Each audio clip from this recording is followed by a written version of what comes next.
Alright, Shalom. First and foremost, I want to start this lesson off by giving all the praise, honor, and glory unto Yahweh, Ba'ashem, Yahweh Shai, Ba'ashem, Rakakudash.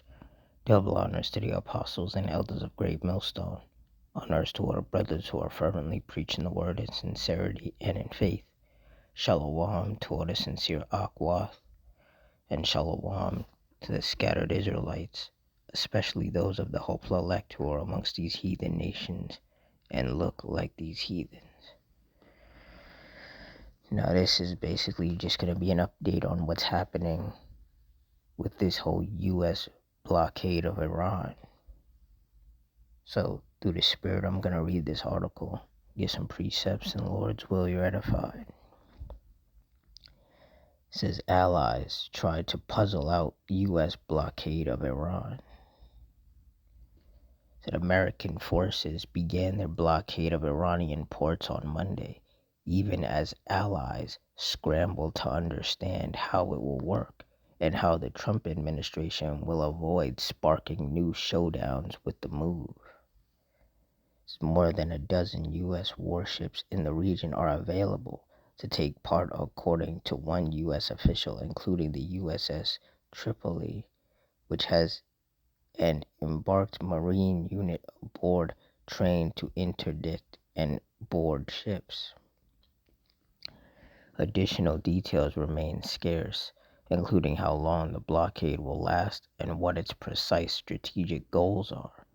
But President Donald Trump said it will bar ships that have left or plan to enter Iranian ports, as well as any ships that paid Iranian tolls for safe passage. The maneuver threatens to kick off a dangerous new phase of the war that could see U.S. troops executing high-risk boarding operations of foreign ships in the busy Persian Gulf. And it raises the possibility of wider global conflicts if the U.S. moves to stop foreign-flagged vessels such as those from China or Russia. Some officials questioned how U.S. military commanders will actually enforce the blockade, especially if Iran decides to let more ships through and not necessarily those that have paid tolls to overwhelm the blockade, said one foreign diplomat from a nation with economic interests in the Middle East. Says, is the U.S. Navy going to interdict every one of them? And do they have enough assets for this? And how would they verify who has allegedly paid tolls? Added the diplomat, who, like others in this story, was granted anonymity to discuss sensitive issues.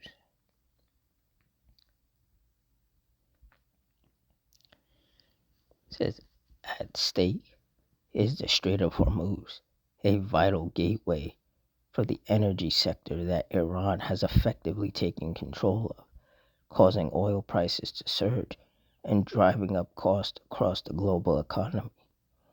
The White House appears to be betting that Tehran will capitulate and open the strait if the U.S. can cut off Iran's ability to export its own oil via tankers. But the passage is vital to nations well beyond Iran, including China and Japan, which import oil from ships that traverse the strait. And some countries, such as Russia, use shadow fleet vessels that are controlled by Moscow or Tehran, even though they are flagged under third-party nations. Says while the U.S. might seize shadow fleet vessels doing the same with a commercial ship hailing from China, for example, could touch off an international incident. It says if it's a flagged ship from India or a flagged ship from China that chooses to go run the blockade, or they bring a warship as an escort to protect them, now we're into a different scenario, said John Miller, a retired 3-star admiral who previously commanded American ships in U.S. Central Command. And it remains to be seen whether we would want to force that blockade against a Chinese flagged vessel, for example, or not. Beijing flatly dismissed the American blockade and asserted its right to trade with any country it sees fit without American involvement. Said our ships are moving in and out of the waters of the Strait of Hormuz. Chinese Defense Minister Admiral Dong Jun said in a statement Monday. So we have trade and energy agreements with Iran. We will respect and honor those agreements and expect others not to interfere in our affairs. Iran controls the Strait of Hormuz and it is open for us. The blockade could further expose American forces to new Iranian drone attacks as well as fast attack boats. That means any U.S. naval presence would most likely be set up somewhere outside the relatively claustrophobic confines of the strait. Says we don't have to go up into the strait to do this, Miller said, because it naturally funnels itself where we can get to them before they get that far into the northern parts of the Gulf of Oman or in the Strait of Hormuz itself. American vessels will likely sit at the bottom of the strait in the North Arabian Sea, where they can track maritime traffic through the area and possibly use Marines to board ships, according to Miller. The farther those ships are off the Iranian coast, the less susceptible they might be to Iranian attack. The U.S. military also has Coast Guard teams that are trained to board ships under the Department of Homeland Security, although it's unclear if those units are in the region or will be deployed there. The Pentagon pointed to a notice to mariners about shipping in and around the strait on Monday. Salakia. The Pentagon pointed to a notice to mariners about shipping in and around the strait on Monday when asked for comment, as well as to a statement from the U.S. Central Command Sunday announcing the blockade.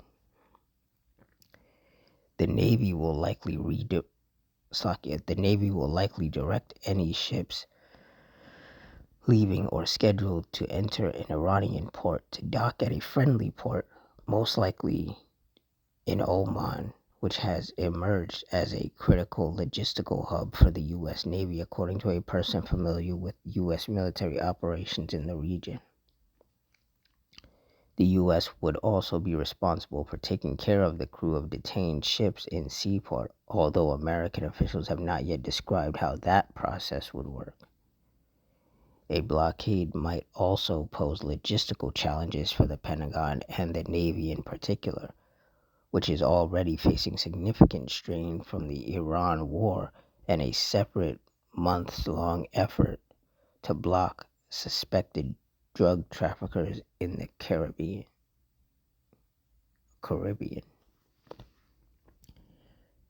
Says for now, American allies have shown little interest in participating in the Iran blockade. British Prime Minister Keir Starmer flatly declared on Monday that his country is not supporting the mission, telling the BBC that he was more focused on bringing countries together to keep the straits open, not shut. Said others were outright disdainful. Said since the war began, everything has been senseless. Spain's defense minister Margarita Robles told Spanish TV on Monday. Nobody knows the reason why this war started, a war that was supposed to be quick. This is just another episode of the downward spiral we have been dragged into, and that they have tried to drag the entire world into. Yeah, and you have Trump and Netanyahu to blame for that. They started this. And the Lord is putting the spirit on Trump to just keep it going. Proverbs 21:1. The king's heart is in the hand of the Lord Yahweh, as the rivers of water. He turneth it whithersoever he will. And that's right. So this just proves that there is no such thing as free will. Trump is not doing this because this is what he wants to do. He's doing this because this is what the Lord wants him to do. This is what the Lord is putting the Spirit on him to do.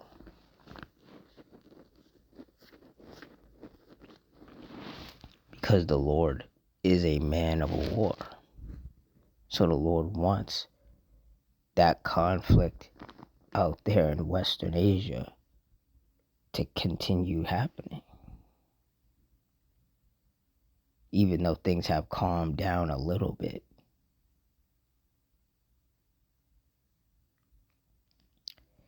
Exodus 15:3, the Lord is a man of war. The Lord Yahweh is his name. And that's right, the Heavenly Father is a man of war. That's why ultimately the war in Iran kicked off in the first place. Because, as the scriptures say, the least of the flock shall draw them out. The least of the flock is Israel, and they have successfully drawn America into this war. And things are just going to get more chaotic. And then the rest of the world is going to get dragged into it. Because right now, the whole world is feeling the effects of, this war. But these other nations have not, militarily got involved. But eventually they will. Eventually, things are going to get to that point. And that's when it's going to turn into a full-fledged world war. And that's what the Lord is setting up. 2 Timothy 3:1. This know also that in the last days perilous times shall come.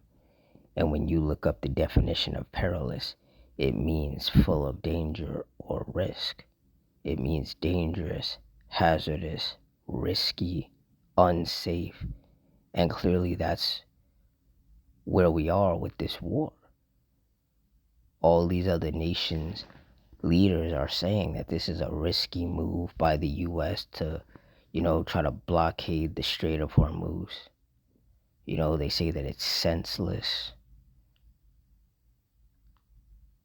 because it's just keeping the conflict going.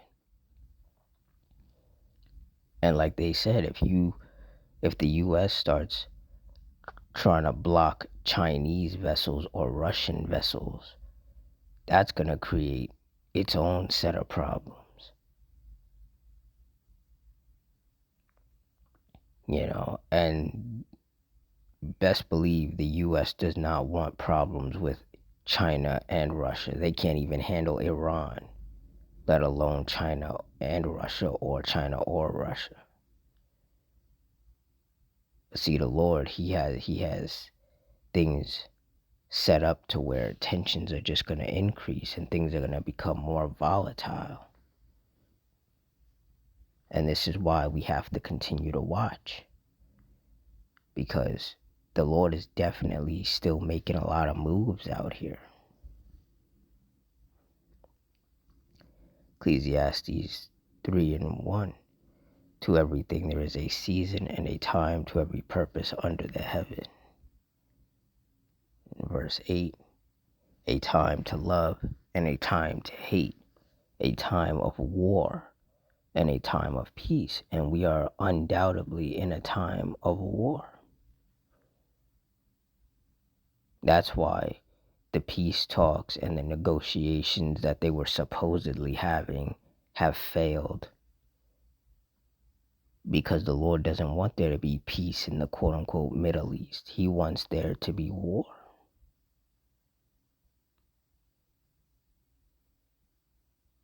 And a lot of people can see that. They don't necessarily understand that the Lord is the one making this happen, because a lot of people are not, spiritual. They're very carnal. So in their mind, this is just Trump's ego that's pushing him to keep going. But really, it's the Lord controlling Trump and basically making Trump make all the wrong moves if his efforts were to calm things down. Instead, every move that Trump makes only makes things worse. And eventually there will be a full-fledged world war, and it will turn nuclear, and America will be erased off the face of the earth. That's the direction that we're headed in, because that's the direction that the Lord wants this to go in.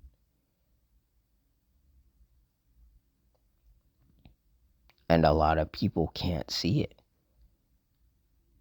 But that's because the Lord has not blessed them with the wisdom, knowledge, and understanding of these scriptures. But even on a carnal note, there are some people who are smart enough and educated enough to understand that this is not going to end well.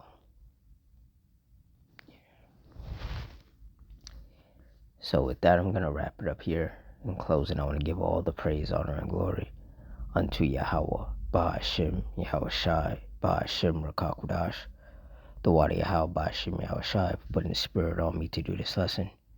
Double honors to the apostles and elders of Great Millstone. Honors to our brothers who are still fervently preaching the word in sincerity and in faith. Shalom to the sincere Akwath, and shalom to the scattered Israelites, particularly those of the hopeful elect who are amongst these heathen nations and look like these heathens.